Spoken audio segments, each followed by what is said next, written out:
So, you're about to start your second semester of school, about to start 2026 in general, and you've had some time to reflect on your year and most likely your first semester.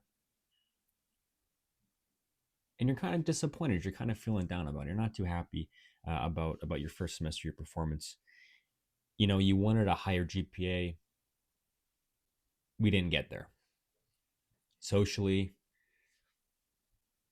it was hard. It was a struggle. You know, you had a hard time meeting people. I had a hard time making new friends, talking to people. Um, it wasn't easy. You know, you feel disappointed. Perhaps you feel apathetic. You feel like you have no hope. Um, you want things to be better this second semester, but you don't know how.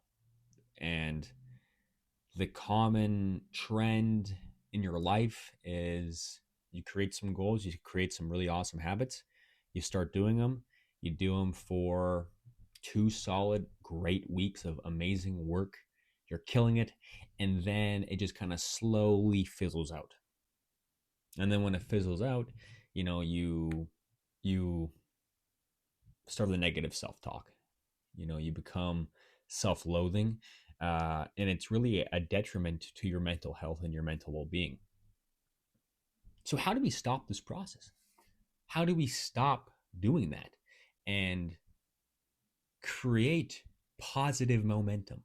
How do we create positive momentum and motivation that is consistent and resilient in the face of adversity? How do we create the momentum that sticks with us at the end of that 2 week period where we lack motivation, where we're getting sick, where we're having family issues? How do we create positive momentum? Well, we start with a why. We start with an overarching goal that we are trying to achieve. For today's video, I'd like to pick social interaction. I feel a lot of people are afraid of social interaction and feel, quite frankly, lonely. And that's concerning for me. I hate hearing that people feel lonely. So our overarching goal today is to speak and have more social interaction with people. That's my goal. We just made it. I want to speak to more people. I want to have one friend in each of my classes this semester. Not even that. I want to make one friend this semester of school. That is the goal. So we've made our goal. One friend. One friend. Now we have to break that goal down. And immediately you're going to go to this headspace of, okay, what I need to do is I need to go to class. I need to speak to someone. I need to sit beside someone and I need to speak to them and I need to introduce myself and I need to do this and I need to do that. And we will become best friends. But in reality, what happens is we go to class, right? We see the individual that we want to speak to that looks pretty cool, right? And then we get anxious. Our heart starts beating fast, we start sweating. We start thinking, this person's going to hate me. This person's not going to like me. And we become incredibly fearful. And to escape, those negative emotions, we sit at the back of class. We go to the back of the class, or we sit a couple rows behind them. We sit by ourselves. And then when we do that, we enter a negative head loop, a negative thought loop. A negative thought loop in which we crap on ourselves, in which we say, I'm worthless. Um, you know, I suck. I'm not going to have friends type stuff. Um, so we need to reduce the steps because sitting beside someone and speaking to them is too significant of a jump. So we need to reduce it to simply, we need to reduce it from that to each of its individual steps and the first step that I and we can accomplish, which to me for this example would be simply to sit. This is them right here. Empty seat. You. Don't talk to them. Don't even look at them. Simply sit there. And if that's too much, make it a couple seats more over. You know, do not Do not have too large of steps. Do not have too large of gaps. They are too much for your nervous system to handle. So we reduce it to that, sitting in an empty seat beside them or more. Now, when we do that, when you go to class and you muster through the anxiety and you plop yourself there, our head is going to think, I'm 20 years old. This should be easy for me. I should be doing this in my sleep. This is embarrassing. The person's looking at me right now. They're judging me. And we're going to go again through that negative loop.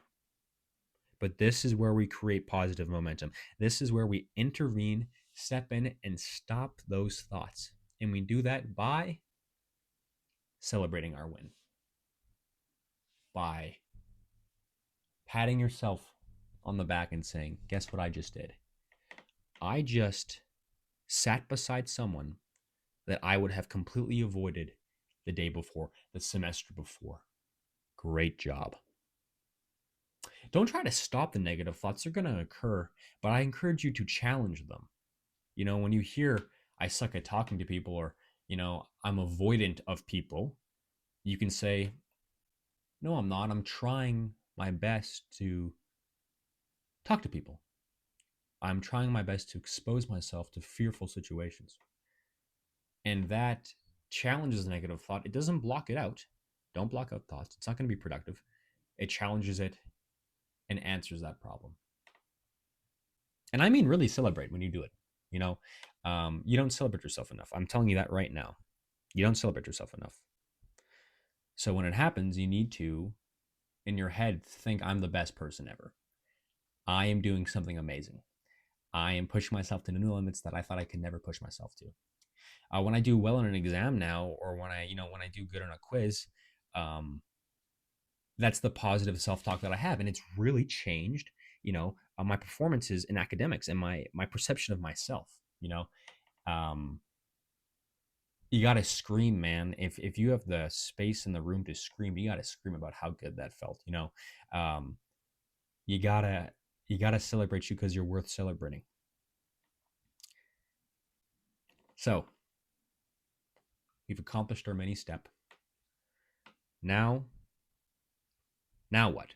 I'm sitting beside them. This isn't getting me to talking to them. What do? We increase that step. We go to the next evolution of that, right? Take the next gap, which in this case, in my opinion, would be make eye contact with them. Give them a little head nod, maybe acknowledge them. Something as simple as that, is a good enough evolution for that. And you need to do that. And when you do it as well, you need to celebrate it. You need to be happy that you just evolved as a human being, that you are evolving as a human being. You need to cheer. You need to write it down on your phone. Guess what I just did? I just made eye contact with someone. And again, you're going to go to this place. You're going to think, that's so easy. I should be able to do that. But you gotta again, challenge that voice and just take pride in what you just did. I'm proud of you, man. That can be nerve-wracking. So I'm proud of you. And what you'll notice over time is that celebrating what to you might seem as minute victories, millimeter length victories, actually stack up. Because you become the individual, you find the evidence and the proof that states, I am a capable individual that is capable of success, that has now a track record of evolutions of success. And you'll find it easier to speak to that person or to speak to a new person, because you'll think, remember when I was crippled with anxiety, when I had all this other stuff in my life going on, but I could still muster up the courage to acknowledge someone. I can do more than that. I can talk to them. I'm going to try to talk to them. And that's the power of self-celebration. That's the power of positive self-talk. It's simply that. It rewires how you think about yourself. Some really common pitfalls with this with this mentality, common retorts, I guess, challenges that I received to it that I would challenge myself with. When people would say you got to be easier on yourself, one of these things I would think was the Kobe complex, the Mamba mentality. There's this famous interview of Kobe after a big playoff win, getting asked, Kobe, why aren't you smiling? Why aren't you celebrating? And Kobe replied with, job's not done. They hadn't won um, the NBA championship yet. So why celebrate? Why smile? Job isn't over, right? It's also a common saying um, in the military, next meal. I had an amazing coach that said next meal, and it was awesome, and it fired up our team. Um, and the beautiful thing about that was we were allowed to celebrate, but then it quickly became next meal. And that's the key with the Kobe complex is you need to allow yourself to celebrate. You need to allow yourself to say, damn, that was a great final exam that I just wrote. I have one tomorrow. I need to take this time right now to scream in my car and play whatever victory song I have so that I can focus and and devote myself to tomorrow's final. But that step of celebration is still necessary. That smile, that joy is still necessary. You taking the time to feel the positive reinforcement from killing an exam will not take away focus for the exam tomorrow. If anything, it will make you feel better. It will make you feel more confident so that you rock the exam tomorrow. You know, um, yes. So don't fall for the Kobe complex. It's a silly one. Another one is if I lower the bar and I reach that bar and I celebrate those victories, then I will never raise the bar again and I will always be subpar and I will not push myself because I celebrate the little victories. I used to think this way, and it's just not factual. It's just not true for multiple reasons. Um, Everybody says enjoy the journey. Enjoy the journey. A part of enjoying the journey is enjoying your successes, is celebrating your successes, celebrating the little goals, the little steps that you make along the way. And if you don't do that, then the journey becomes miserable. The journey becomes hell. You get focused on the end goal instead of focusing on the little wins, the moments, being mindful of the present. Celebrating your victories allows you to be mindful of the present.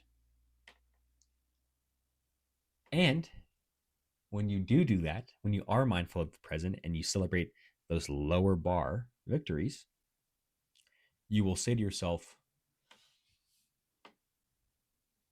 I'm highly capable, actually.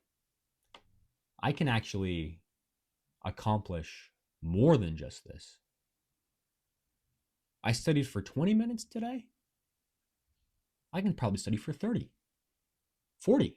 And then you keep evolving, and it just becomes more proof and more evidence that you can raise the bar, that you can strive for more, that you are capable. Celebrate small goals because they allow you and give you the evidence and the proof to achieve large goals. Kind of my last pitfall here is you're going to want to compare yourself to others. It's innately human. We're highly competitive. If you're watching this, you're a highly competitive individual that pushes yourself to extreme limits, most likely.